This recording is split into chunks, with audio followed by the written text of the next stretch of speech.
안녕하세요. 어쩌다 경제입니다. 2025년 6월 27일이네요. 네, 단신이 잠든 사이에 일어난 중요한 국제 경제 뉴스 저희가 세 가지를 딱 뽑아서 핵심만 전해드릴게요. 그리고 시작하기 전에 저희 채널 관련해서 공지사항이 하나 있어요.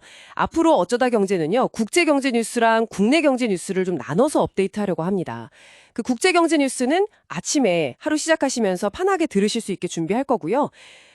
당신이 잠든 사이에 막 일어난 따끈따끈한 국제경제 소식들, 이제 어쩌다 경제에서 제일 먼저 확인하실 수 있을 겁니다. 그리고 국내 경제 뉴스는 오후에 다시 찾아뵙도록 할게요. 자, 그럼 오늘 저희가 준비한 이야기들 한번 시작해 볼까요? 첫 번째 이야기는 미국 경제입니다. 미국 상무부에서 1분기 GDP 성장률 최종치를 발표했는데 이게 이전 발표 때보다 더 안 좋게 마이너스 0.5%로 확정이 됐다고 하네요. 이게 3년 만에 첫 마이너스 성장이라면서요. 생각보다 좀 심각한데요? 네, 맞습니다. 그게 시장에서 보던 것보다도 조금 더 위축된 수치가 나온 건데요. 가장 큰 이유를 좀 보자면 기업들이 그 관세 부과 같은 거 있잖아요. 그런 무역 환경 변화를 앞두고 수입을 좀 확 늘렸어요. 서둘러서. 수입을요? 네. 근데 아시다시피 수입은 GDP 계산할 때 빼는 항목이거든요. 그러니까 수입이 갑자기 늘어나면 GDP 성장률에는 이게 마이너스로 작용을 하는 거죠. 그렇군요. 수입 말고 다른 건 없었어요? 예를 들면 미국 경제에서 제일 중요하다고 하는 소비는 좀 어땠나요? 그거 진짜 중요한 포인트인데요. 소비 지출 증가율도 보니까 0.5% 여기에 그쳤어요. 이것도 원래 예상했던 것보다는 상당히 낮아진 수치입니다. 0.5%면 진짜 낮은데요? 그렇죠.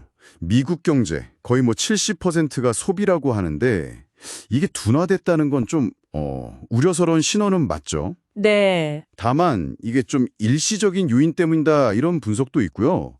또 2분기에는 다시 반등할 거다 이런 예측도 나오고는 있습니다. 그렇군요. 그러니까 당신께서 투자 결정을 하시거나 소비 계획 세우실 때 이런 큰 경제 지표 흐름을 좀 참고하시는 게 좋겠습니다. 네, 알겠습니다. 자, 미국 경제가 이렇게 좀 주춤하는 사이에 다른 쪽에서는 또 새로운 길을 찾는 움직임이 있네요. 다음 소식은 중국 자동차 회사들 얘기인데요. 미국이나 유럽에서 좀 벽에 부딪히니까 아예 아프리카로 눈을 돌리고 있다고요? 네, 맞아요. 요즘 미국이나 유럽에서 중국산 제품에 대해서 견제가 좀 심해지니까 아예 새로운 시장, 기회의 땅으로 아프리카를 딱 보고 있는 거죠. 특히 전기차나 하이브리드차 이런 걸 좀 앞세워서요. 아프리카요? 거기는 근데 아직 소득 수준이나 충전소 같은 인프라가 좀 부족하지 않나요? 네, 그런 어려움이 분명히 있죠. 당장은 소득 수준이나 말씀하신 충전 시설 같은 게 부족한 건 사실인데 그래도 인구가 10억 명이 넘잖아요. 그 잠재력이 어마어마한 시장인 거죠. 그래서 중국 기업들이 그 낮은 가격이랑 또 기술력 이걸 무기로 아프리카, 특히 남아공 같은 곳을 아프리카 진출의 관문이다 이렇게 보고 막 공략하고 있는 겁니다. 와, 단순히 차만 파는 게 아니라 아예 현지에서 생산하는 것까지 생각한다고요? 정말 공격적이네요. 근데 진짜 인프라 부족은 좀 현실적인 문제일 텐데요. 그래서 BYD나 체리 같은 중국의 주요 자동차 회사들이 그냥 차만 파는 게 아니라 아예 현지에서 조립 공장을 짓거나 아니면 현지 기업이랑 손잡는 거 이런 걸 지금 막 검토하고 있어요. 그리고 말씀하신 그 인프라 문제 때문에 당장은 순수 전기차보다는 플러그인 하이브리드, 그러니까 PHEV라고 하죠. 이게 아프리카 현실에는 더 맞겠다 이렇게 판단하는 것 같아요. 아하, 그렇군요.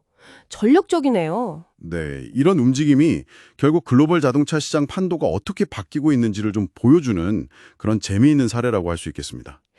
자, 마지막 소식은 AI, 인공지능 이야기입니다.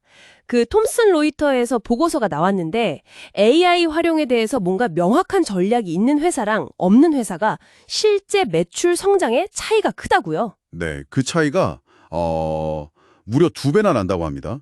그러니까 AI 전략이 딱 있는 회사가 그렇지 않은 회사보다 AI를 통해서 실제 매출이 늘어날 가능성이 2배나 높다는 거죠. 2배나요? 엄청나네요. 근데 진짜 놀라운 건 이게 이렇게 중요하다고 하는데 정작 명확하게 AI 전략을 딱 세워놓고 움직이는 기업은 전체 기업 중에 한 22%그 정도밖에 안 된다는 거예요. 아니, AI 쓰면 전문가들 업무 시간도 일주일에 5시간씩 줄여주고 어떤 분야에서는 수십조 원 가치를 만든다면서요. 근데 전략도 없이 그냥 막 도입하는 회사가 그렇게 많다는 건가요? 네, 보고서를 보면 거의 40% 정도 되는 기업들이 그냥 뚜렷한 전략이나 계획 없이 일단 AI를 도입하고 본다는 거죠. 허허, 참. 이러면 사실 AI의 그 좋은 점들, 잠재력을 제대로 활용하기도 어렵고 오히려 뭐 비용만 쓰고 경쟁에서는 뒤처질 수도 있는 위험이 있는 거죠. 그렇겠네요. 네. 그래서 혹시 지금 듣고 계신 당신의 회사나 뭐 업무 환경에서는 AI를 어떻게 받아들이고 있는지 한 번쯤 점검해 보시는 것도 좋지 않을까 싶습니다. 네, 정말 생각해 볼 문제인 것 같습니다. 자, 그럼 오늘 저희가 살펴본 뉴스들 속에서 이건 꼭 알아두면 좋겠다 싶은 경제 용어 3가지 좀 쉽고 간단하게 정리해 드릴게요. 첫 번째는 오늘 미국 뉴스에서 나왔던 국내 총생산 GDP입니다. 이거 뭐 자주 듣는 말인데 쉽게 말하면 그냥 한 나라의 경제 성적표다. 이렇게 생각하시면 제일 편해요. 일정 기간 동안 그 나라 안에서 새로 만들어진 모든 물건이나 서비스의 가치를 다 합친 금액이죠. 네, 그래서 오늘 미국 사례처럼 GDP 성장률이 마이너스가 나왔다. 이건 지난 분기보다 경제 규모가 좀 줄어들었다. 그러니까 경제가 좀 위축됐다. 이런 신호로 볼 수 있는 겁니다. 그렇죠. 나라 살림살이가 좀 줄었다. 이렇게 이해하면 되겠네요. 두 번째 용어는 무역장벽입니다. 이것도 오늘 중국 자동차 이야기랑 미국 GDP 이야기 배경에 다 나왔었죠. 말 그대로 다른 나라 물건이 우리나라로 들어오기 좀 어렵게 만드는 여러 가지 장치들을 말해요.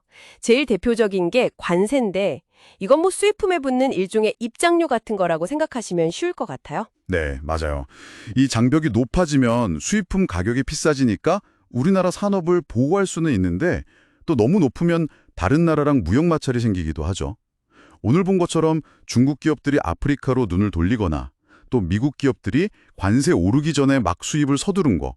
이게 다 이 무역 장벽 때문이었던 거죠. 그렇군요. 자, 마지막으로 알아볼 용어는 소비 지출입니다. 이것도 아까 미국 GDP 둔화 이야기 할 때 나왔었죠. 간단해요. 우리 같은 가게나 개인이 물건 사거나 서비스 이용하려고 실제로 쓴 돈, 그 총액을 말합니다. 네, 한 나라 경제, 그러니까 GDP에서 사실 가장 큰 부분을 차지하는 게 바로 이 소비 지출이에요. 사람들이 지갑을 열어야 경제가 활발하게 돌아가는 거잖아요. 그렇죠. 근데 미국처럼 이 소비 지출이 예상보다 좀 부진하다 이러면 전체 GDP 성장률에도 큰 영향을 미치게 되는 거죠. 네, 잘 알겠습니다. 오늘 저희가 준비한 국제 경제 소식과 또 용어 설명 어떠셨나요? 오늘 들으신 내용 중에서 뭐 가장 흥미로웠던 부분이나 아니면 앞으로 저희 어쩌다 경제에서 이런 주제 좀 더 깊게 다뤄줬으면 좋겠다 하는 게 있으시면 댓글로 편하게 의견 남겨주세요. 저희는 경제가 너무 어렵고 멀게만 느껴졌던 당신이 저희 어쩌다 경제를 딱 들으시면서 아, 이제 경제 뉴스 좀 알겠다 하고 이렇게 고개를 끄덕이실 수 있도록 진짜 최선을 다해서 노력하겠습니다. 매일 아침 가장 발빠른 국제 경제 소식으로 다시 찾아뵙겠습니다. 어쩌다 경제 구독과 좋아요 꼭 좀 부탁드릴게요. 감사합니다.